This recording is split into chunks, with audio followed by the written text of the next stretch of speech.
So everybody close your eyes and take a deep breath. When I count 1 to 5, something drastic and unexpected will happen. Like my previous speaker said, don't say 5. When I say 5, something drastic is going to happen. So don't worry, if anything, any casualty happens, I arrange ambulance outside. So here we go.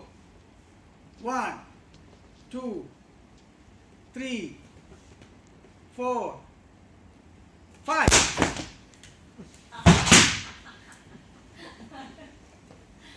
Something drastic happens. So sometimes like this, many fears in our life are like this. We think some big bomb is going to burst, but it's some small balloons really burst. So when we are liberated from our fears, our presence and our testimonies liberates others. This is from a famous speech from London, Nelson Mandela. So what are our fears? What are our deepest fears? Let me start with a story. Many years long back, when Nehru, our Prime Minister Nehru went to Russia, he was gifted with a special monkey from Russia by the Russian president. And when Nehru came back, he didn't know what to do with the monkey, so he gave it to the officials and asked them to send it to some zoo. And the monkey was sent to a zoo in Chennai. And after a few months, the president of Russia accepted the invitation of Nehru and came to India. And he asked what happened to the monkey. He inquired about the monkey and he wanted to see the monkey. So Nehru asked the officials to arrange a visit to the zoo. But the zoo authorities were very scared because the monkey already died because of the climate change.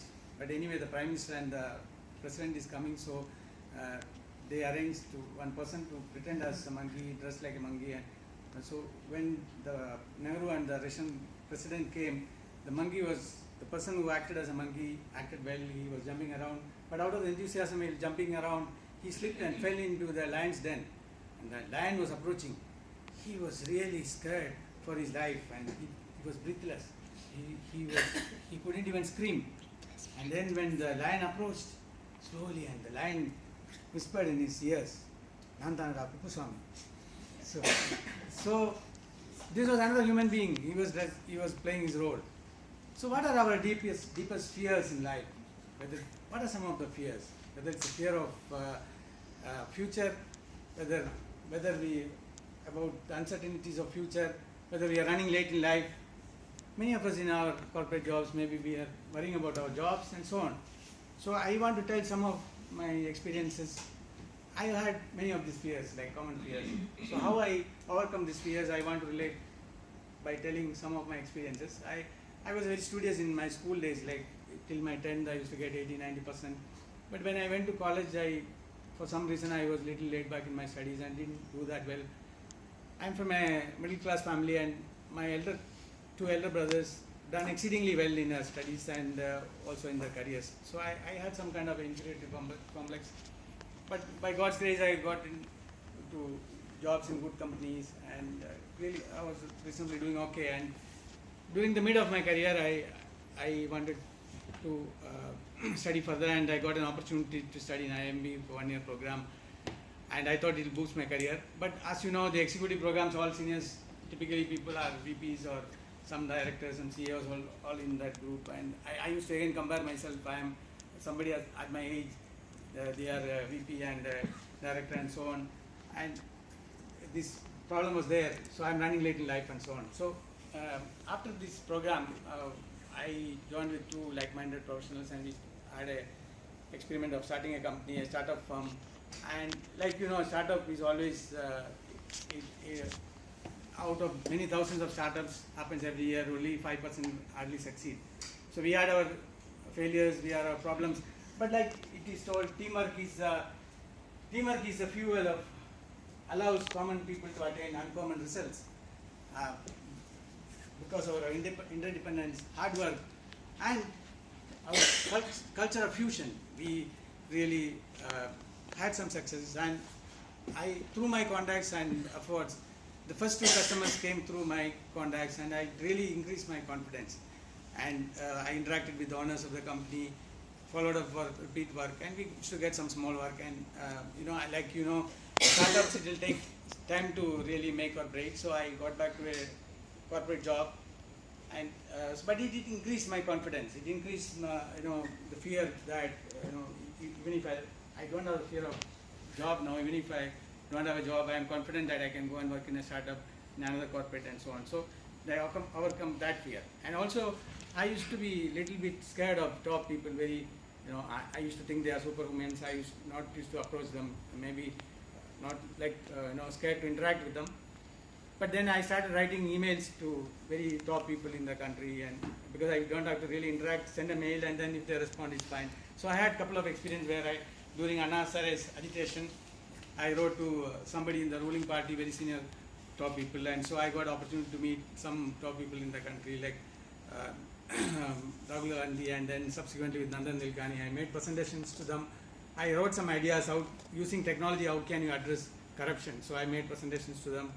And then I used to I wrote to our previous CEO in our company, HCL, Vinit Nair. I got a response from him. And also our current CEO, I wrote a mail, and little did I expect from any of them a response, but the current CEO responded favorably, and I had a call with them and very senior people I met about starting a product division of the company and so on. So my point is, from all these things I might not have substantially gained, but I overcome the fear of that I'm inferior to somebody. I know, like our Kuppusamy, many of them may look like lions and tigers, but they are also human beings. They are playing their roles. So what are your fears in life? Is it? I recently read an interesting foreword that are you thinking that you are not going anywhere in life?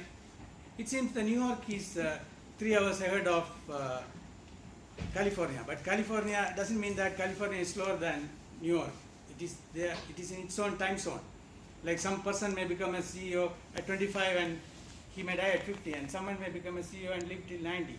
And Obama retires as president at the age of 55, but Trump takes over as president at 70. I don't know, Trump is a great example, but my point is that he became president at the age of 70. The point is nobody is running late. So similarly, our Prime Minister Narendra Modi, if I am right, he till his 50s, he was not any prominent position. He was a normal party worker. So life is not a race. Life is not a rat race. Life is a long distance marathon. So one of the TCS CEO Chandra, when he became the chairman of Tata Group, he was interviewed and he said, "I am a long distance runner and also a long distance thinker." So not like in a rat race, in a marathon, in a race, everyone competes with others, but in a marathon, everyone compete with themselves. So compete with yourself, improve on your strategies, your stamina, your long-term strategies, your life skills, improve on that, and don't look at others and compare, and come out of your fears. Most of them are imaginary, and maybe some, I'm not saying that all the fears are imaginary and unrealistic. There could be fears of, realistic fears like fear of death, which may be real, it can happen to anybody. And the famous speech of Steve Jobs, he says about other points, connecting the dots and so on, he talks about death at the end. He says those who want to go to heaven also do not want to die and go to heaven. So knowing that you will die one day, you can convert it into a positive thing that you will anyway die one day. So it will take you out of the fear that you are going to lose something. So it will help you to live with the every day as a gift. So consider life as a marathon, long-term marathon, and improve every day. Don't worry. Live life to the full. Over to you.